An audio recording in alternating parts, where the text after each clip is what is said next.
I never thought I'd see the world outside those iron gates. For 10 years, from the time I was 7 until I turned 17, the Meadowbrook Children's Home in rural Iowa was my entire universe. The old converted farmhouse with peeling white paint, the dormitory that smelled like mildew and cheap soap, the dining hall where 42 of us ate meals that all tasted the same. That was all I knew. My name is Emma Parker, and this is the story of how a lie kept me from the one person who never stopped fighting to bring me home. The day everything changed started on a freezing Tuesday morning in late February. I was in the laundry room, sorting through piles of donated winter coats, trying to find one that might actually fit me and keep out the brutal Midwestern cold. That's when Mr. Davidson, the orphanage administrator, appeared in the doorway. He was a heavy-set man in his early 60s with thinning grey hair and wire-rimmed glasses that were always slightly crooked on his face. He ran Meadowbrook like a business, always talking about budgets and efficiency, never about the kids who actually lived there. "Emma," he said, his voice tight with something I couldn't identify, "there's someone here to see you. In my office. Now." The other kids stopped what they were doing and stared. In 10 years at Meadowbrook, I'd never had a visitor.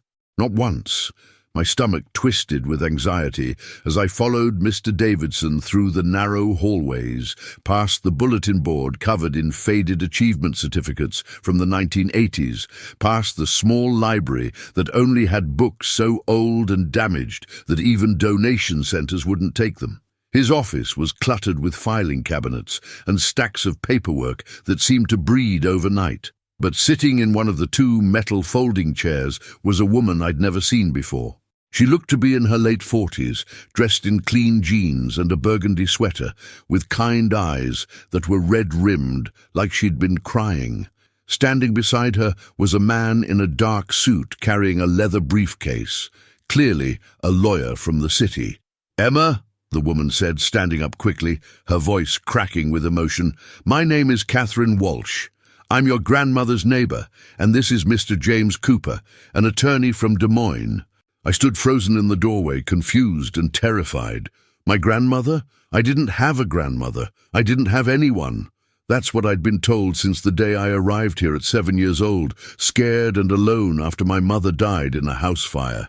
Mr. Cooper cleared his throat and gestured to the empty chair. "Please, Emma, sit down. We have some important news." I sat stiffly, my hands clenched in my lap. Mr. Davidson positioned himself behind his desk, his face unreadable. "Emma," Mr. Cooper began, pulling documents from his briefcase, "I'm here regarding the estate of Rose Marie Parker. She was your grandmother, and she passed away 11 days ago at the age of 79. The words hit me like a physical blow. "That's not possible," I whispered. "I don't have a grandmother. I don't have any family. My mother was alone when she died. That's why I'm here." Catherine Walsh made a small sound of distress, and Mr. Cooper's expression hardened as he glanced at Mr. Davidson. "I'm afraid that's not accurate, Emma. Your grandmother has been alive all this time. More than that, she's been trying to find you for 10 years. The room tilted. 10 years, a decade, while I'd been sleeping in a dormitory with 9 other girls, wearing clothes that never quite fit, eating meals that were more about filling stomachs than providing nutrition, believing I was unwanted and forgotten.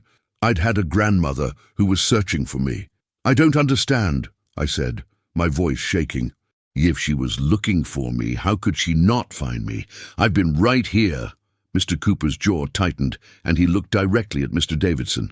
"That's an excellent question, and one that will be thoroughly investigated. But first, Emma, I need to tell you about your grandmother's will." He opened a folder and pulled out several pages. Rose Parker owned a 240-acre farm just outside Cedar Falls, Iowa. It's been in your family for 4 generations. She raised cattle, grew corn and soybeans, and lived there her entire life. When she passed, she left everything to you. The land, the house, the livestock, the equipment, everything. A farm, land, a house. Things that seemed as foreign to me as living on the moon. I'd spent 10 years in this converted farmhouse with 41 other forgotten kids, and the whole time I'd had actual family, actual property, an actual place where I belonged. The estate is valued at approximately $8 million, Mr. Cooper continued. The farm itself is worth about $2.1 million, and there are additional assets including savings, investments, and life insurance policies. The numbers were so large they didn't register as real money. I'd never had more than $15 at one time in my life, money I'd earned doing extra chores around Meadowbrook that Mr. Davidson would dole out like he was doing me some great favor. But why? I asked, tears streaming down my face now. Why didn't she come get me? Why did she let me stay here? Catherine Walsh spoke for the first time since the introductions, her voice thick with emotion. Emma, your grandmother didn't let you stay here. She didn't know where you were. After your mother died, you were supposed to go to your mother's cousin, Linda Hayes. Linda told your grandmother that she'd taken you in, that you were safe and adjusting well, and that Rose shouldn't interfere because it would be too confusing for you. But Linda never took me, I said slowly, pieces clicking into place. She brought me here and signed papers saying she couldn't care for a child. I remember that day. I remember her telling Mr. Davidson that she'd received some insurance money for my care, but that she wasn't cut out for motherhood. I turned to look at Mr. Davidson, whose face had gone pale. Where did that money go? Mr. Cooper pulled out another document. Your mother had a life insurance policy through her employer, $75,000, with Linda Hayes, named as your guardian and beneficiary. That money was supposed to be used for your care and education. According to our investigation, approximately $40,000 of it was deposited into an account held jointly by Linda Hayes and Gregory Davidson. The silence in the room was deafening. You took money meant for me? I said quietly, looking at Mr. Davidson. You took money and kept me here, let me believe I had no one, while my grandmother was out there looking for me. He opened his mouth, closed it, then said stiffly, Linda was concerned that your grandmother was too old to properly care for a child. She thought she could steal from a 7-year-old, and no one would ever know. Catherine Walsh interrupted, her voice sharp with anger. And you helped her do it. She turned to me, her expression softening. Emma, your grandmother never stopped looking. She hired private investigators. She contacted every social service agency in the state. She even put ads in newspapers across Iowa. But Linda had told her you were living in Chicago under a new last name to protect you from your father's family, and every trail led nowhere. My father's family? I asked, confused. My father died before I was born. My mother told me that. Mr. Cooper nodded. Another lie Linda told your grandmother to keep her from searching in Iowa. Rose spent years following false leads to Illinois, Indiana, even Michigan, while you were less than 90 miles from her farm the entire time. Catherine continued, tears flowing freely now. I was Rose's neighbor for 35 years. I watched her age a decade in the 10 years since your mother died. Every birthday, yours, she'd make a cake and cry for hours. Every Christmas, she'd buy presents and wrap them, keeping them in your mother's old bedroom that she maintained exactly as it was. She had a wall covered with pictures of you as a baby, as a toddler, the last photo taken just before the fire. She talked to those pictures every single day. I couldn't breathe.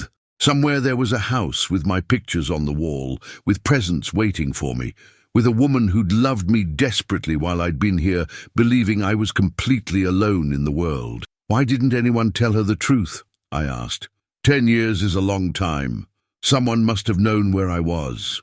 Mr. Cooper's expression was grim. 7 months ago, your grandmother's health began failing.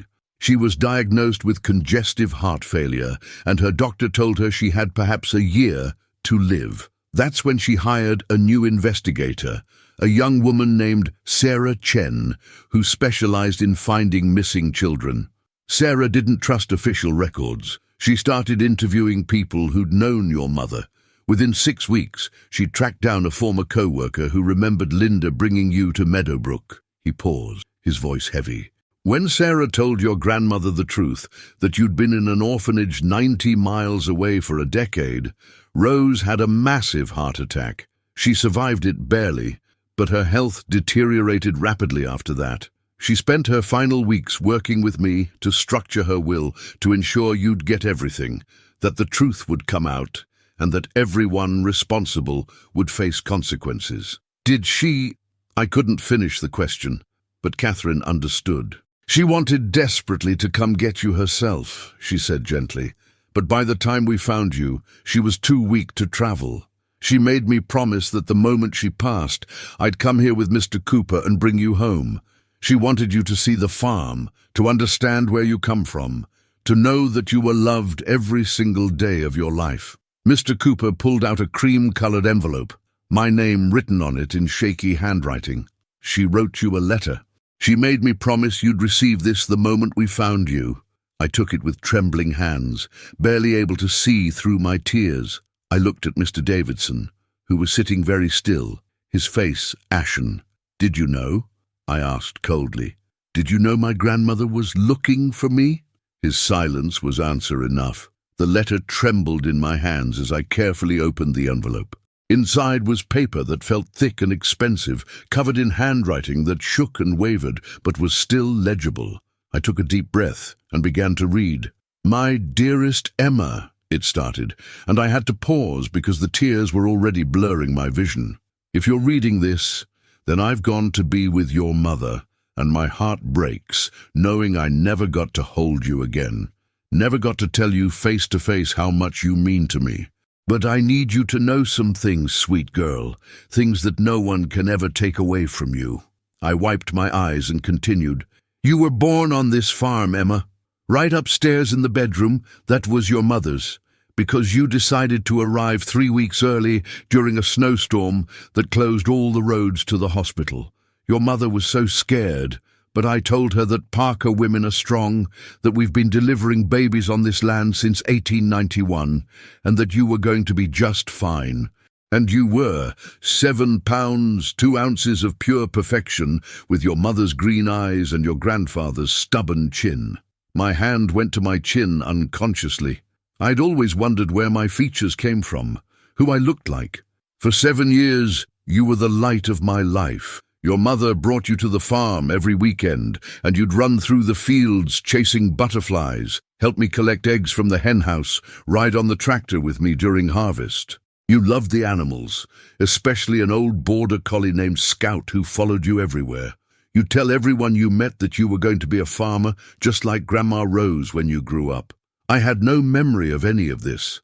The fire that killed my mother had taken more than just her. It had taken every memory I had before the age of 7. The trauma counselor at Meadowbrook said that was normal, that my mind had blocked everything to protect me from the pain.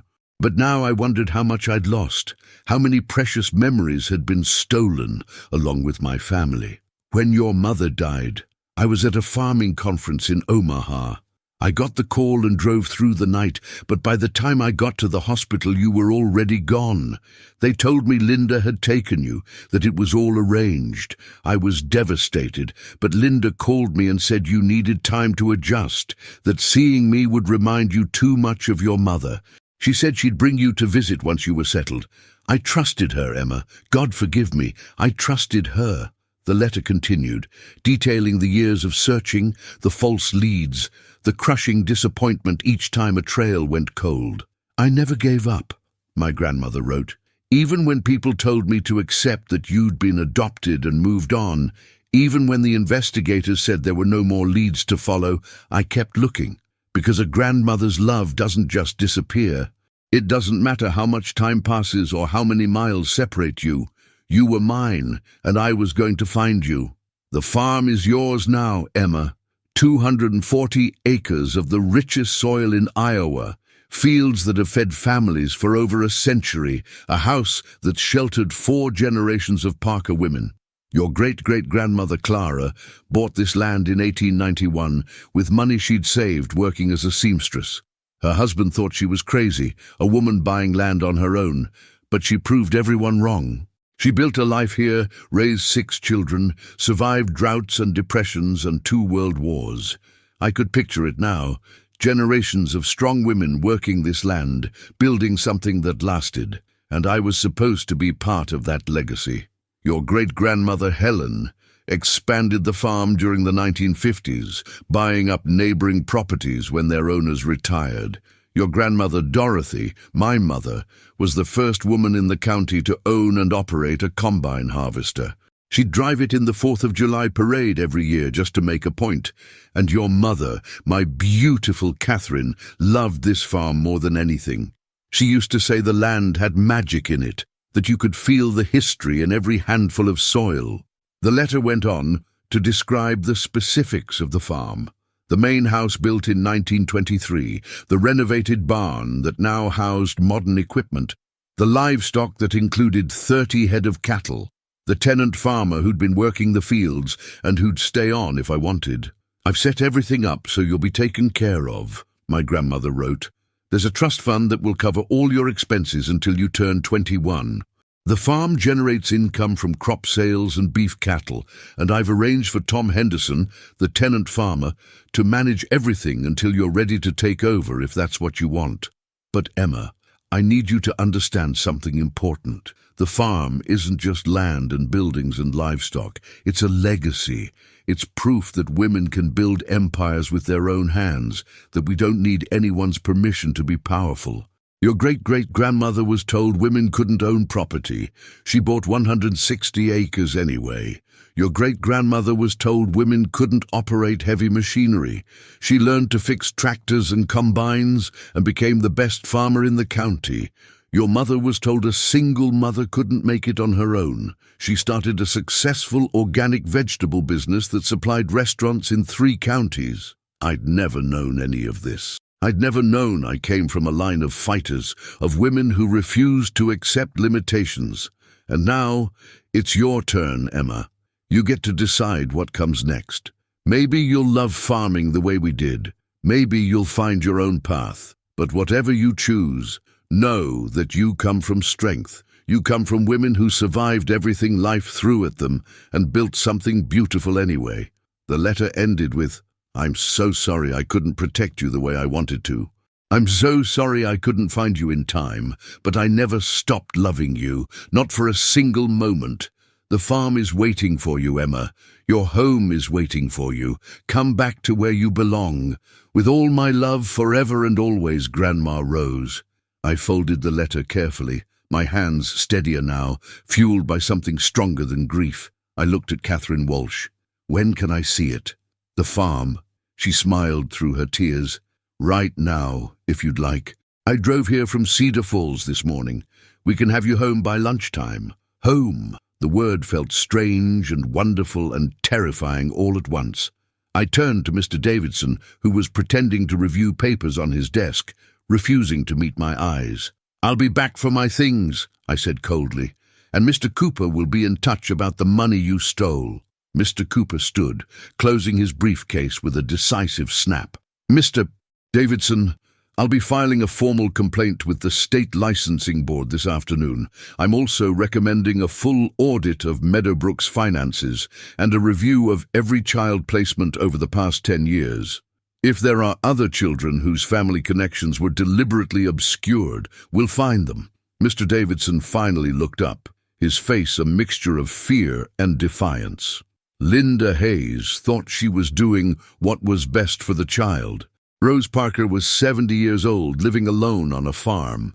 It wasn't appropriate.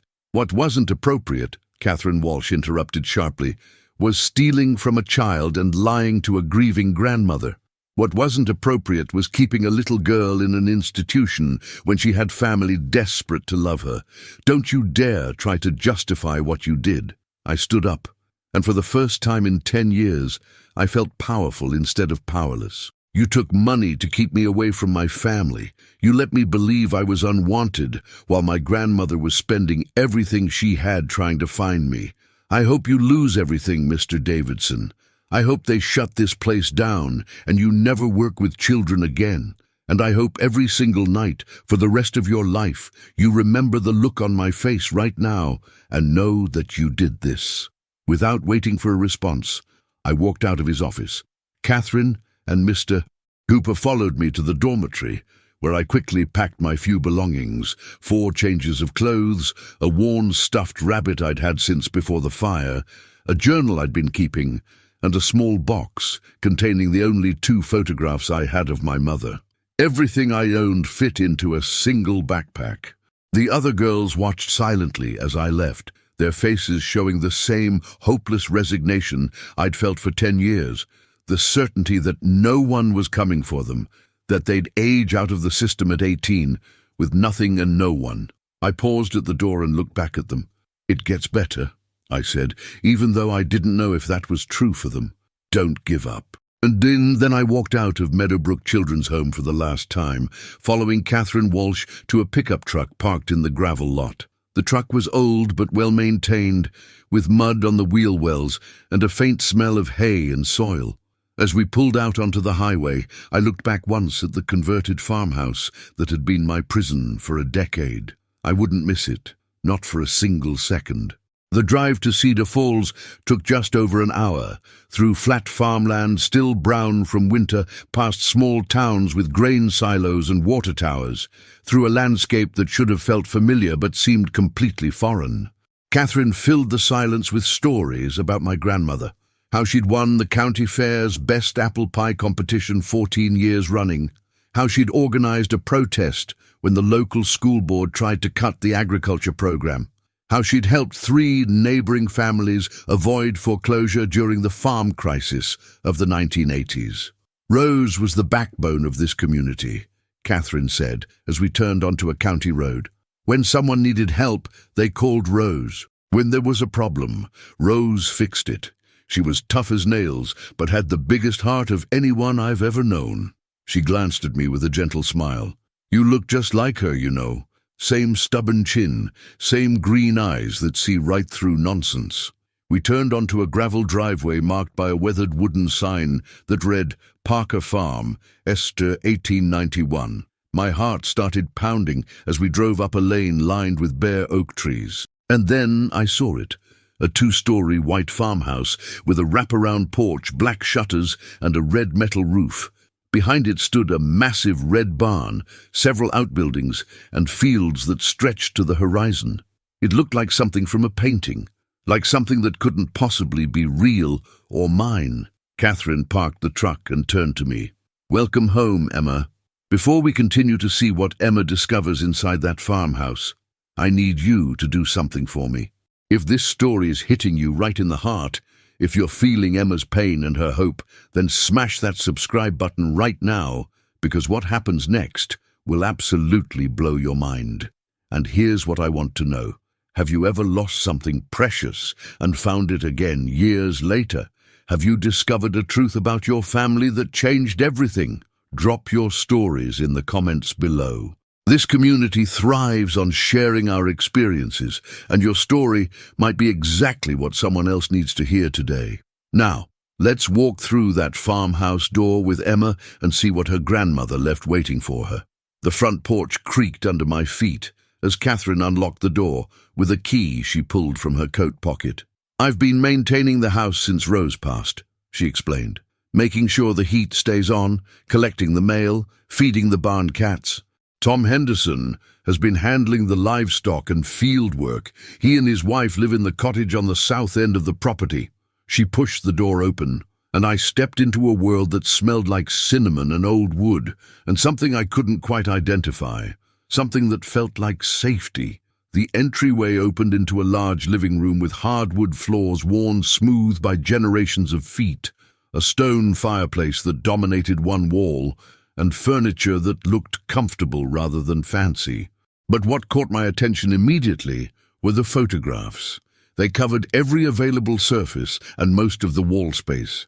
Pictures of women in old-fashioned dresses standing in front of a much smaller version of this house. A woman on a tractor wearing overalls and a determined expression. A young couple on their wedding day in front of the barn.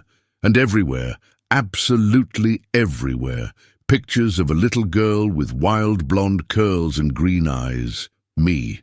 Me as a baby, being held by a woman with kind eyes and silver hair pulled back in a bun.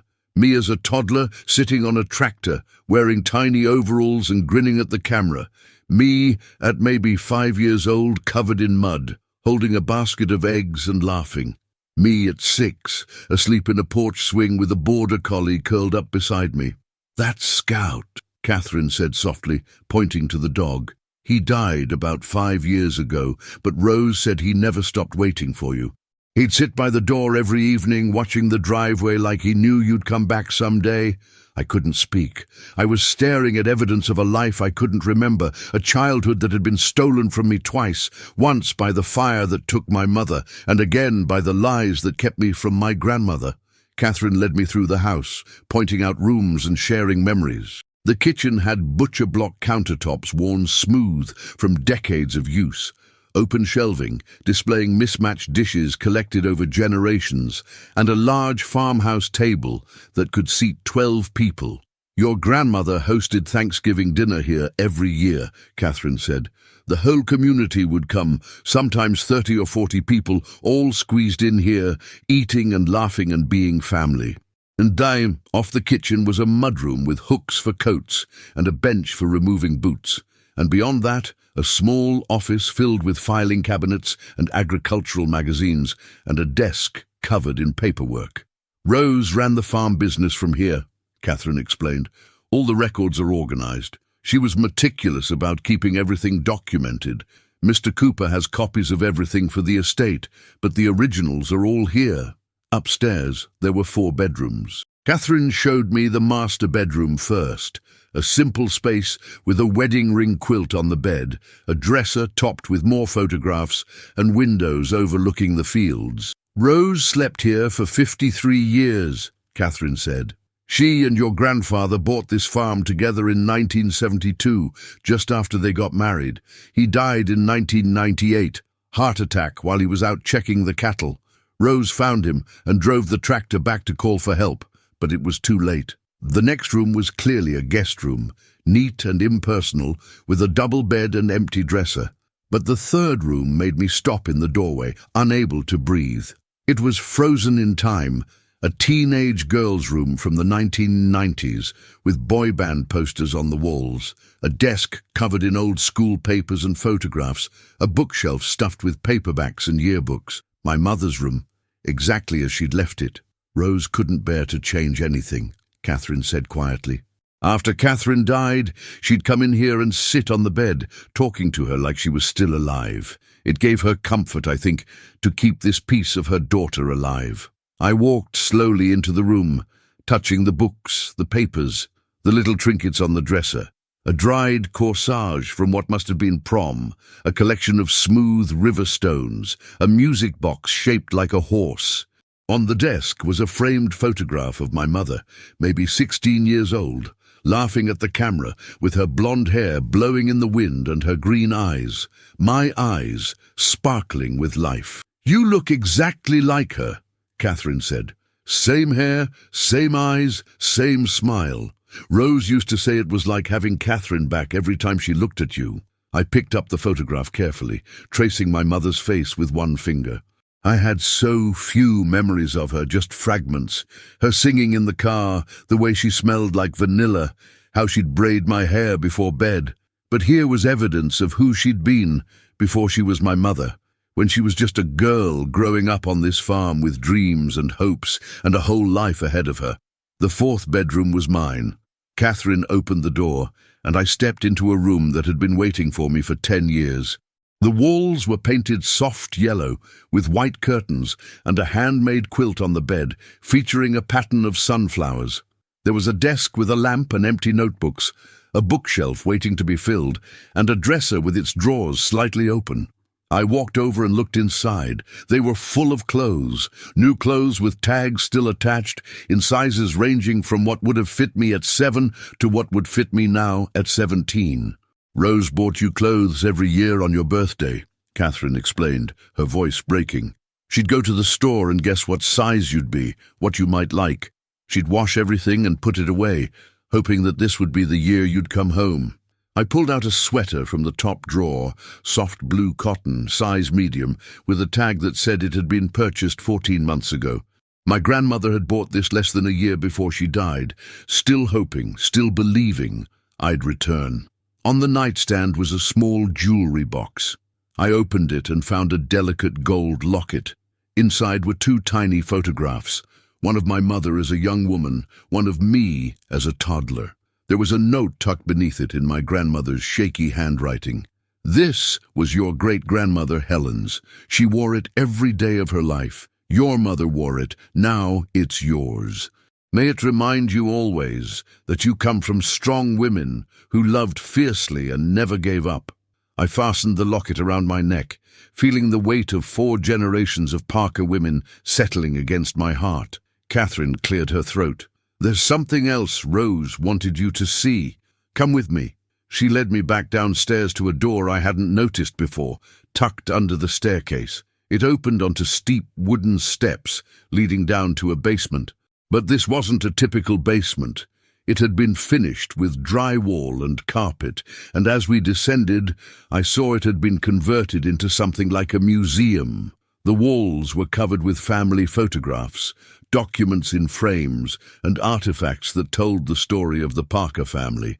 There was the original deed to the 160 acres Clara Parker had purchased in 1891, signed with her mark because she'd never learned to write. There were photographs of the farm through the decades, the original sod house, the first wooden barn, the construction of the current house in 1923, the addition of modern equipment in the 1960s and 70s. One entire wall was dedicated to my mother.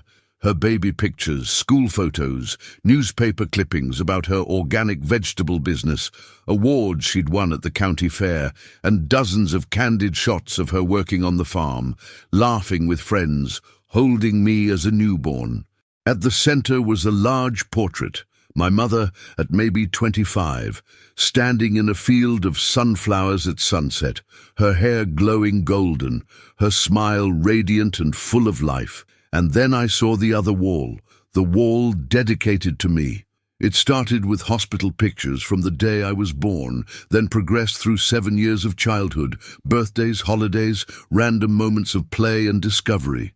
But then, after age 7, the pictures changed. They were distant shots, grainy and taken from far away.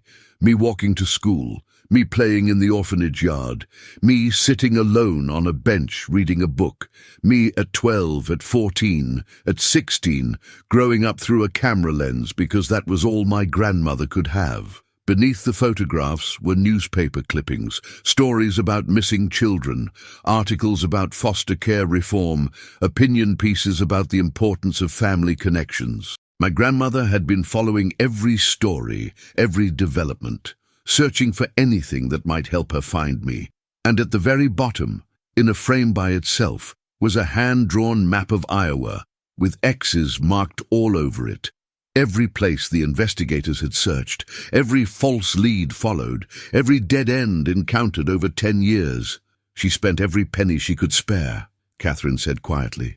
"The farm was doing well, making good money, but Rose lived simply because every extra dollar went to the search. She hired 7 different investigators over the years. She paid for database searches, background checks, interviews with anyone who might know anything. She even paid a forensic genealogist to trace every possible relative on your father's side, hoping one of them might know where Linda had taken you." In the corner was a filing cabinet. Catherine opened the top drawer, revealing folders meticulously labeled by year and investigator. "It's all here. Every report, every lead, every expense.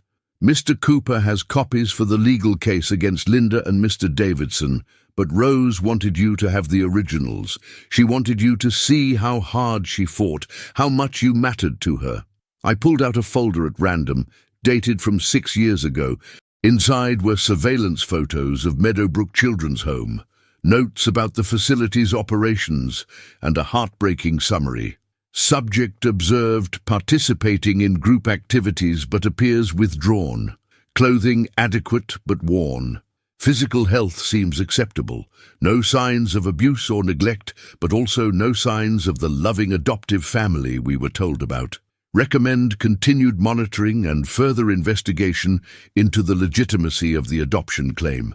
Another folder contained financial records showing that my grandmother had paid investigators over $280,000 in 10 years.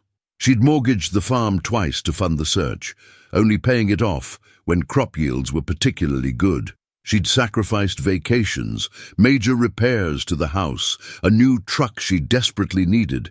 Everything that wasn't absolutely essential went toward finding me. Why didn't the investigators just check with the state? I asked, confused. If I was never adopted, wouldn't that have shown up in their records? Catherine's expression turned bitter. They did check, multiple times, but someone at the state level falsified records showing that your adoption had been finalized and sealed by court order. We're still investigating who did that and how much Linda paid them, but it was convincing enough that even experienced investigators believed it. I thought about Mr. Cooper's mention of $40,000 deposited into an account shared by Linda Hayes and Gregory Davidson. How much of my mother's insurance money do you think Linda spent on bribes? I asked. Catherine shook her head. We may never know exactly, but based on what we've uncovered so far, probably at least half of it went to paying people off. Mr. Davidson, someone at the state office, maybe others we haven't found yet. The rest she spent on herself. There are records of trips to Las Vegas, purchases of expensive jewelry, a sports car she totaled 3 years ago. She burned through money that was supposed to ensure your future. The rage I'd felt at Meadowbrook returned, colder and more focused now. Linda Hayes hadn't just stolen money. She'd stolen a decade of my life, my grandmother's final years, the chance for us to know each other. She'd done it casually, deliberately, and for what? Money she'd already wasted, some twisted belief that she knew what was best for me. There's one more thing, Catherine said, leading me to a small table in the corner. On it sat a laptop computer, closed, with a note taped to it. Watch me first, the note said in my grandmother's handwriting. Catherine opened the laptop and clicked on a file labeled, For Emma, Start Here. The screen filled with my grandmother's face. She was in this same basement room, sitting in a chair, looking directly at the camera. She appeared frail, her silver hair thin, her face gaunt, but her green eyes, so like mine, were clear and determined. "Hello, Emma," she said, and hearing her voice for the first time broke something inside me. "If you're watching this, then Catherine has brought you home, and I'm so grateful for that. I wish more than anything I could be there with you, but since I can't, I want to tell you some things. Important things about who you are and where you come from." I sat down in the chair, unable to look away from the screen, as my grandmother's voice filled the basement room. Catherine quietly excused herself, saying she'd be upstairs making coffee, giving me privacy for this moment I'd waited 17 years for without even knowing it. "Let me start by telling you about the day you were born," my grandmother began, a soft smile crossing her tired face. "It was March 15th, 2008, and we'd been expecting you for 3 more weeks. But you had other plans. A massive snowstorm hit Iowa that night. 18 inches fell in 6 hours, closing every road in the county. Your mother's water broke around midnight, and there was no way to get her to the hospital in Cedar Falls." She chuckled, the sound warm and full of love. "Your mother was terrified, but I told her that Parker women have been having babies on this farm since 1891, and we weren't about to let a little snow change that tradition. I'd delivered calves and foals more times than I could count, and I figured a baby couldn't be that different." She paused, her eyes glistening. "You arrived at 3:47 in the morning, Emma Rose Parker, 7 pounds 2 ounces of pure perfection. And the moment I held you, the moment I looked into those green eyes, I knew you were special." The video continued, my grandmother sharing memories I had no recollection of, but that felt important nonetheless. How I'd taken my first steps chasing chickens in the yard at 10 months old. How I'd insisted on wearing my tiny boots everywhere, even in summer. How I'd cry every time we had to take you home to your mother's apartment in town because I wanted to stay on the farm forever. "You loved this place, Emma. You belonged here. And your mother knew it. She was planning to move back permanently, had already started converting the cottage for herself, so you two could live here full time. But then," my grandmother's voice broke, and she took a moment to compose herself. "Then the fire happened, and everything changed. She explained what I'd never known, that the fire that killed my mother had been caused by faulty wiring in the old apartment building where they lived. 3 families had been displaced, but my mother was the only fatality. "You were spending the night here with me," my grandmother said, tears flowing freely now. "It was a Friday, and you always stayed with me on Fridays. If you'd been there." She couldn't finish the sentence, didn't need to. "Linda Hayes showed up at the funeral," my grandmother continued, her expression hardening. "She was your father's younger sister, and I'd only met her twice before, once at your parents' wedding and once at your father's funeral when you were just 6 months old. She seemed sweet enough, concerned about you, asking what would happen to you now. I told her you'd live here with me permanently, that this had always been the plan anyway. She smiled and said that sounded perfect, that she was glad you'd have family to care for you." My grandmother's face twisted with pain and anger. 2 days after the funeral, she called me and said she'd taken you into temporary custody because the state was concerned I was too old to care for a child alone. She said it was just paperwork, that once everything was sorted out, you'd come home.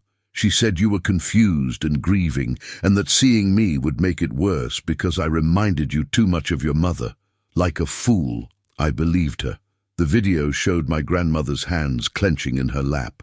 She kept making excuses. You needed more time, you were seeing a therapist who said changes would be disruptive. The state was still processing paperwork.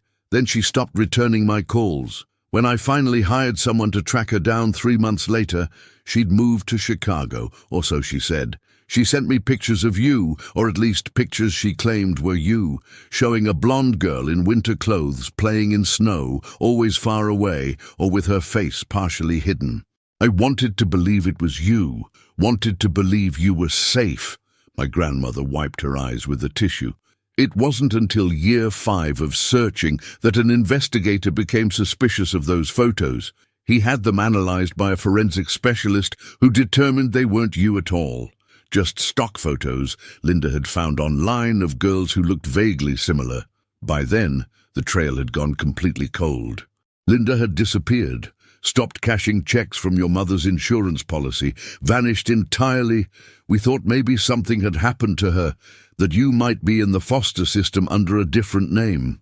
The screen showed my grandmother in the farm office, surrounded by maps and documents and photographs. I never stopped looking, Emma. Never. Every birthday, every Christmas, every random Tuesday when I'd see a girl your age and wonder if it was you, I kept searching. I spent money I didn't have. I took out loans against the farm. I called in every favor I'd accumulated in 79 years of life, because you were mine, and I was going to bring you home. She leaned forward, looking directly into the camera with an intensity that made me feel like she could see me. Here's what I need you to understand, sweet girl. What Linda and that orphanage director did to you, to us, was evil. There's no other word for it. They stole your childhood for money. They let you suffer in that institution while I was out here with a home waiting for you, with love waiting for you, with a whole life waiting for you. And I'm so sorry I couldn't stop them. I'm sorry I couldn't protect you the way I should have. But Emma, she continued, her voice growing stronger, you need to know that their evil doesn't define you. You are not what was done to you. You are not the lies they told or the years they stole. You are Emma Rose Parker, and you come from a line of women who survived everything, poverty, war, drought, death, loss, and built something beautiful anyway. Your great-great-grandmother Clara was widowed at 32 with 6 children and a farm that everyone said she'd lose. She not only kept the farm, but expanded it, becoming one of the most successful farmers in the county. The video shifted to show old photographs as my grandmother narrated. Your great-grandmother Helen took over the farm during World War II when most of the men were overseas. People said a woman couldn't manage alone, that she should sell and move to town. Instead, she bought 2 neighboring properties whose owners had given up, tripling the size of the farm. Your grandmother Dorothy, my mother, was told she was too old to learn new technology when mechanical farming equipment became standard in the 1960s.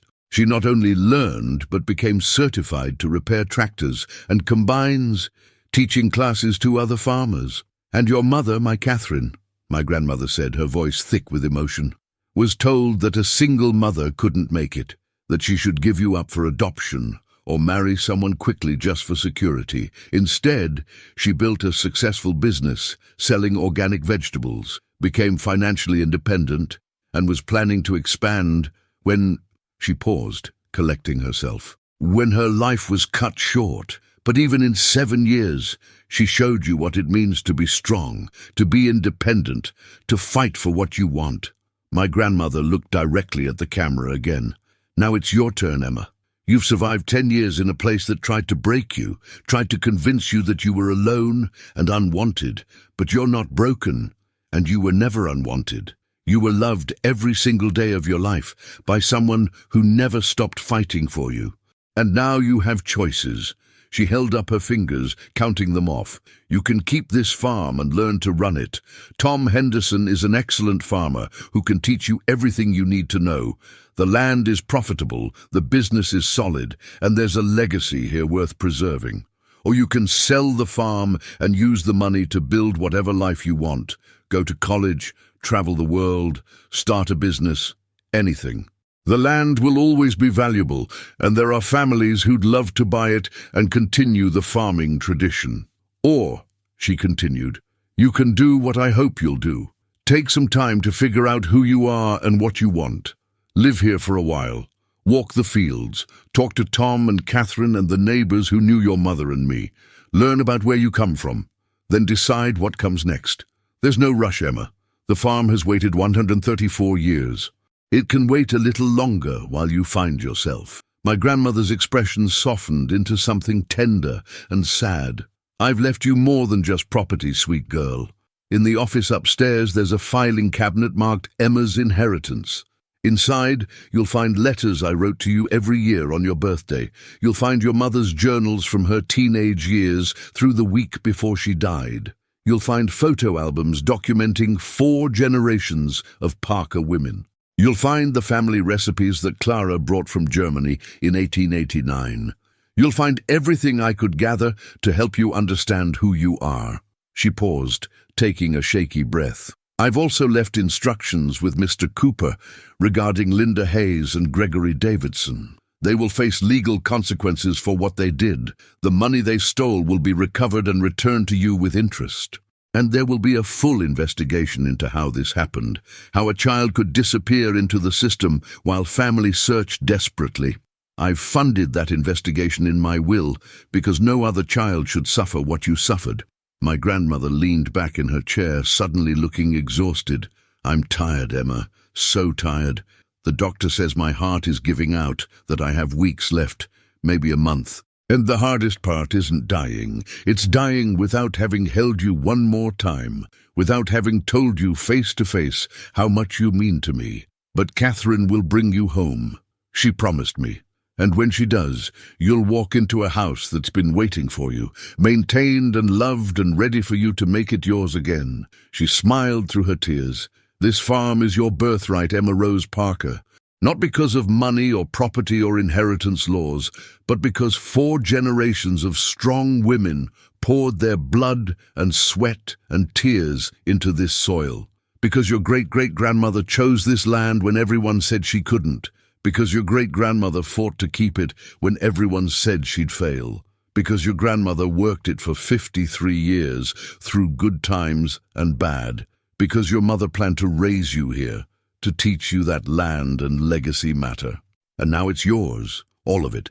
The 240 acres of the richest soil in Iowa, the house that sheltered 4 generations, the barn that your great-grandfather built in 1923, the fields where your mother played as a child and where you played as a toddler, the legacy of women who refused to quit, who built something lasting, who proved that strength has nothing to do with size or age or gender and everything to do with determination. My grandmother's eyes locked onto the camera with fierce intensity. Be strong, Emma. Be brave. Be everything your mother and I knew you could be. Take what we've built and make it even better. Live the life we wanted for you, and know with absolute certainty that you were loved every single day of your life. Distance couldn't diminish it, time couldn't erase it, even death can't destroy it. You are loved, Emma Rose Parker, forever and always. The screen went black, and I sat in the silence of the basement, tears streaming down my face, my grandmother's words echoing in my mind. Catherine appeared in the doorway, her own eyes red from crying. "There are 47 more videos," she said softly. "One for each season from the time she realized she was dying. She documented everything. How to run the farm, stories about your family, advice about life. She wanted you to know her, even if she couldn't be here." I stood up slowly, my legs shaky. "Can I see the rest of the farm?" I asked. I need to see all of it." Catherine nodded. "Of course. Let me get you a coat. It's cold out there." Catherine found me a heavy work coat that had belonged to my grandmother. It smelled like hay and earth and something floral I couldn't identify. We stepped out the back door into the cold February afternoon, and for the first time, I really looked at the farm that was now mine. The barn was massive, painted traditional red with white trim, the kind of barn you see in children's books and paintings. Catherine led me inside, and I was struck by how clean and organized everything was. Modern equipment sat alongside older tools, all maintained and ready for use. "Tom keeps everything in perfect order," Catherine explained. "He's been farming this land for 12 years now, since his own family farm was foreclosed on. Rose gave him a job and a place to live when he had nothing, and he's been loyal ever since." We walked through the barn, Catherine pointing out the different areas, the workshop where equipment was repaired, the storage for feed and seed, the small office where records were kept. Then we went to the cattle barn, a newer metal structure behind the main barn. Inside were 30 head of Black Angus cattle, healthy and well-fed, watching us with calm curiosity. "These are your grandmother's pride and joy," Catherine said. "She spent 40 years developing this bloodline. They're some of the best beef cattle in the state. Tom handles the daily care, but Rose made all the breeding decisions herself until she got too sick." One of the cows approached the fence, and I reached out tentatively to touch its nose. It was warm and soft, snuffling at my hand, looking for treats. "That's Daisy," Catherine said with a smile. "She's the matriarch of the herd, 15 years old. Your grandmother bottle-fed her as a calf when her mother rejected her. Daisy follows Tom around like a puppy. She thinks she's a person, not a cow." We walked out to the fields, brown and dormant in late winter, but still beautiful in their vastness. Catherine pointed to the horizon.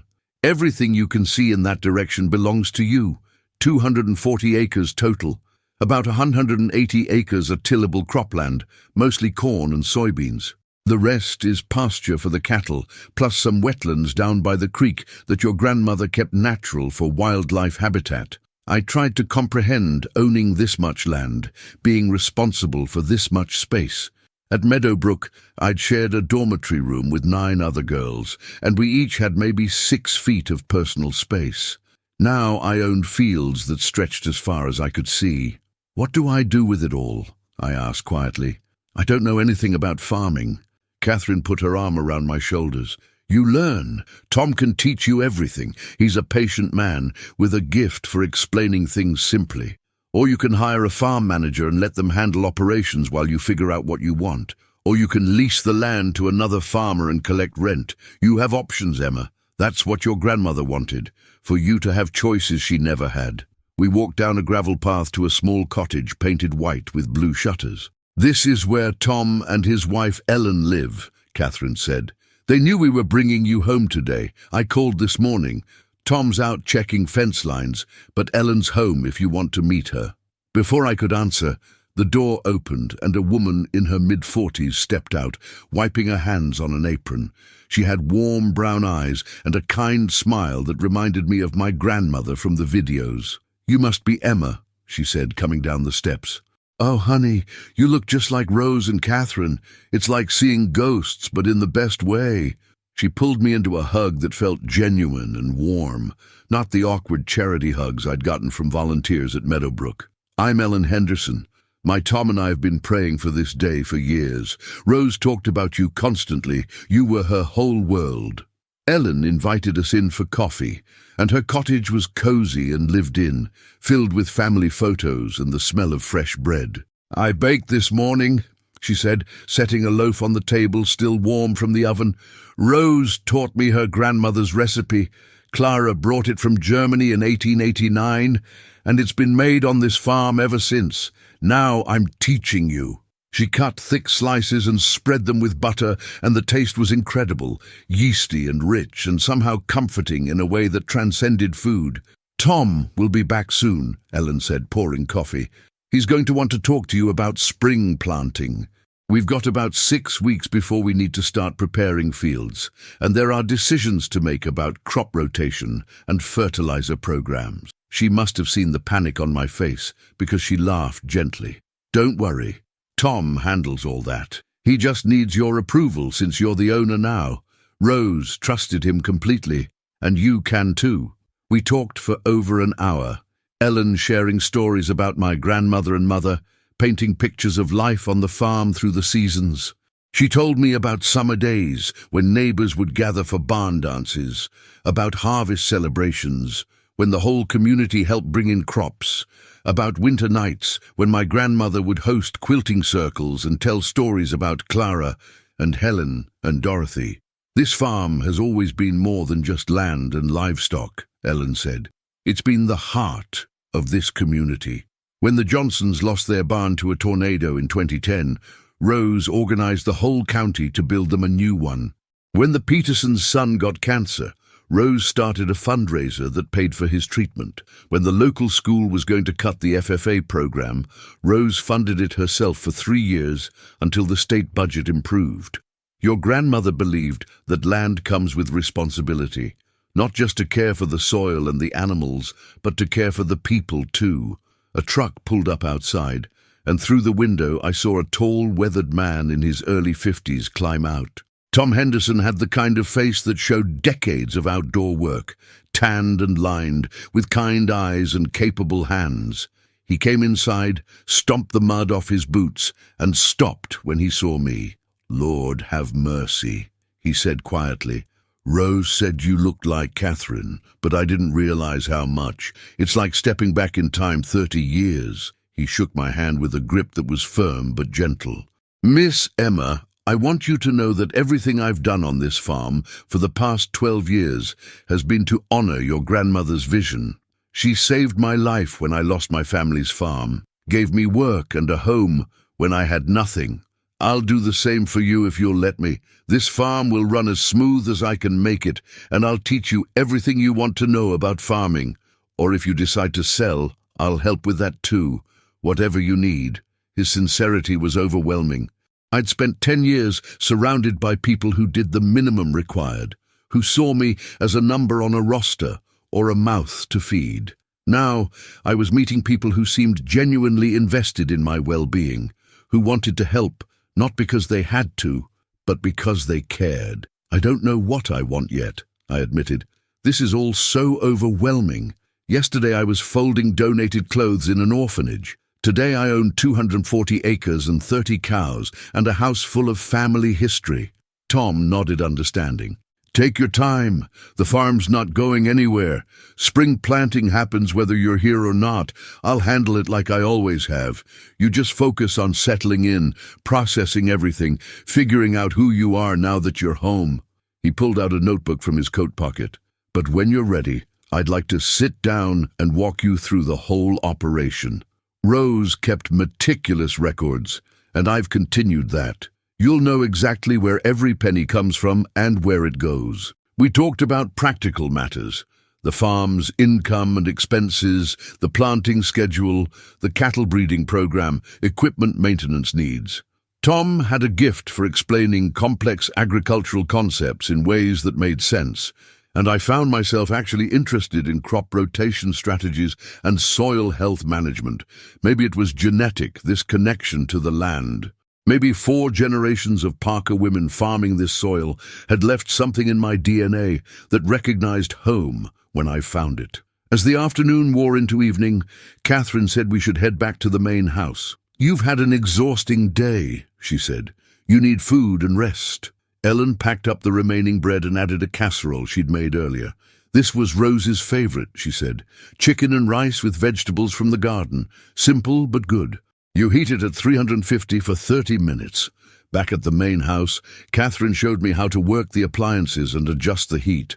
"I'm just down the road if you need anything," she said. "Call any time, day or night. Rose made me promise to look after you, and I take that seriously." She paused at the door. "Emma, I know this is all overwhelming, but give yourself grace. You don't have to have everything figured out today or tomorrow or next month. This farm has been here for 134 years. It'll wait while you find yourself." After she left, I wandered through the house alone, really looking at it for the first time.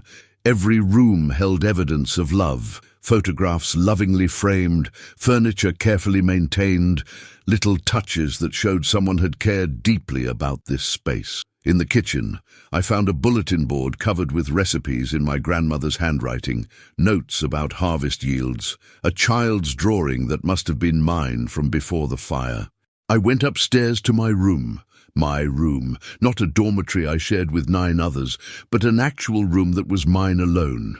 I unpacked my single backpack, my 4 changes of clothes looking pathetic in the dresser that had been filled with clothes bought by a grandmother who'd never stopped hoping. I put my stuffed rabbit on the bed, my journal on the desk, and the photographs of my mother on the nightstand next to my grandmother's jewelry box. That night I heated up Ellen's casserole and ate at the big kitchen table, feeling absurdly small in a space meant for family gatherings. But it tasted like home in a way nothing at Meadowbrook ever had. After dinner, I went to the office and found the filing cabinet my grandmother had mentioned. Inside were 10 leather-bound books, each labelled with a year. I pulled out the first one, marked Emma's 8th birthday, and opened it to my grandmother's familiar handwriting. "Dear Emma," it began. "Today you turn 8 years old, though I have no idea where you are or if you're celebrating.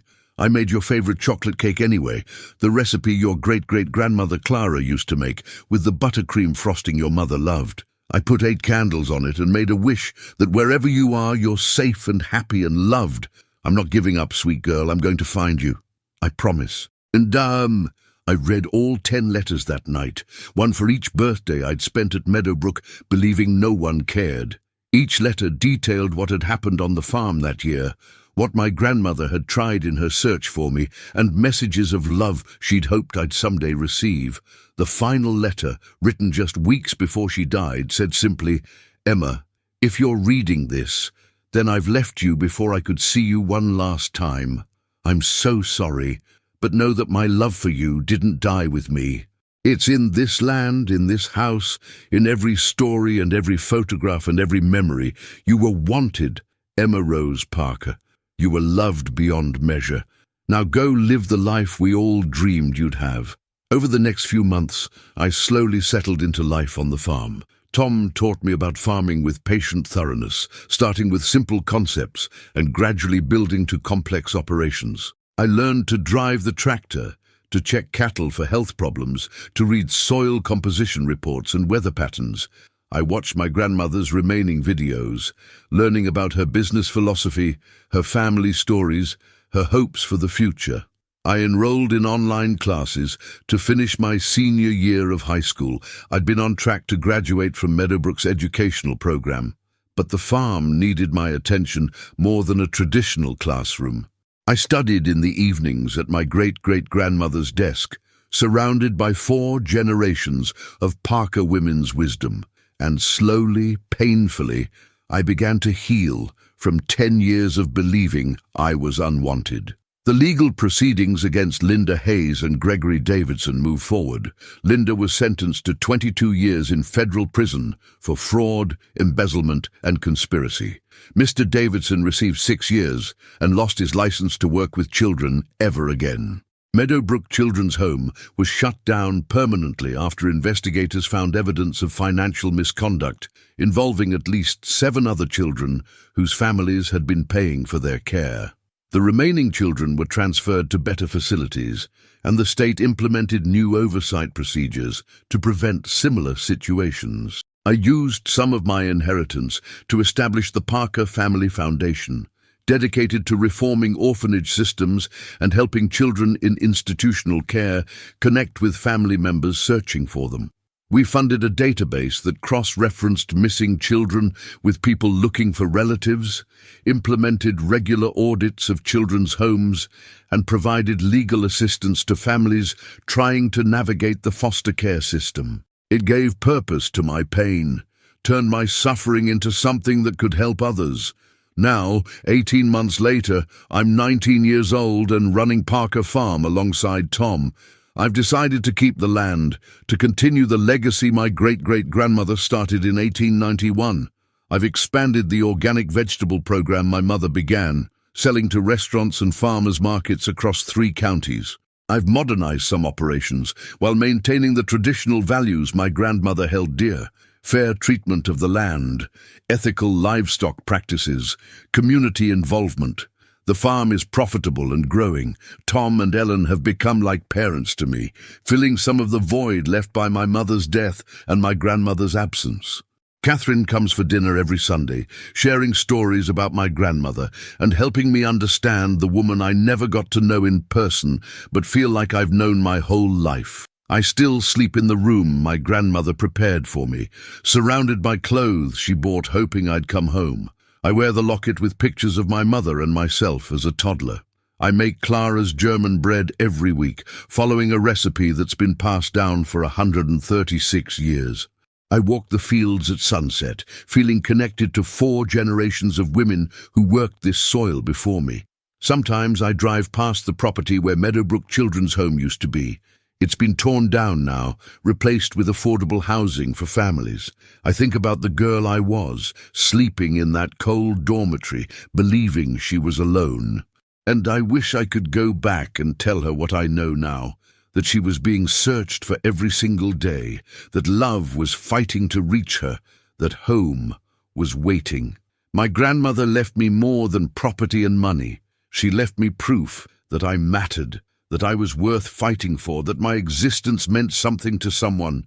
She left me a legacy of strength and perseverance and refusing to give up even when everything seemed hopeless. And she left me a mission to take what 4 generations of women built and make it even better, to honor their memory by living fully and farming ethically and never letting anyone make me feel small again.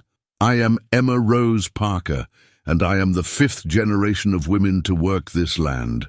I come from Clara, who bought 160 acres when everyone said women couldn't own property. I come from Helen, who expanded the farm when everyone said women couldn't manage alone. I come from Dorothy, who learned to operate heavy machinery when everyone said women weren't strong enough. I come from Rose, who searched for 10 years and never gave up hope. And I come from Catherine, who planned to raise me here, to teach me that land and legacy and family matter more than anything.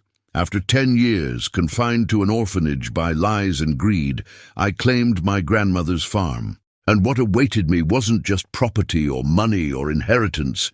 It was proof that I was never forgotten, never unloved, never alone. It was evidence of a love so fierce that it survived even death and distance. It was a home that had been waiting for me, maintained and cherished and ready for me to make it mine again. This farm is my birthright, earned by 4 generations of women who refused to quit. And now it's my responsibility to carry it forward, to add my chapter to a story that began in 1891 and continues today. I wake up every morning determined to prove worthy of the sacrifice my grandmother made, the legacy my ancestors built, the love that never stopped fighting to bring me home. And every evening, when I watch the sunset over fields that belong to me, I talk to my grandmother the way she used to talk to my picture. I tell her about my day, about the decisions I'm making, about the life I'm building, and I promise her that I'll never take this gift for granted, that I'll honor everything she fought for, that I'll make Parker Farm something she'd be proud of, because that's what you do when someone loves you enough to search for 10 years, to spend every penny they have, to never give up hope even when everything seems lost. You honor that love, you live a life worthy of it, and you pass it forward. ensuring that the legacy of strong women who built empires with their own hands continues for generations to come. Thank you so much for being here with me through Emma's incredible journey from an orphanage to discovering her true heritage. If this story touched your heart, if it reminded you that family bonds can survive anything, if it gave you hope that love never really dies, then please subscribe to this channel right now. Hit that bell so you never miss a story, because this community is built on real experiences, powerful narratives, and the courage to share our truths with one another. I want to hear from you. What did you learn from Emma's story? Have you ever discovered something about your family history that changed your perspective on who you are? Have you experienced loss and had to rebuild your identity from scratch? Maybe you've been searching for someone or something for years. Drop your thoughts and stories in the comments below. Your experience might be exactly what someone else needs to hear today. We're all in this together, supporting each other through difficult chapters and celebrating the victories, no matter how hard won. Remember, your story matters, your heritage matters, and no matter what you've been through, you have the strength to build something beautiful from the ashes. I'll see you in the next video, and until then, keep fighting for the life you deserve. You're stronger than you know.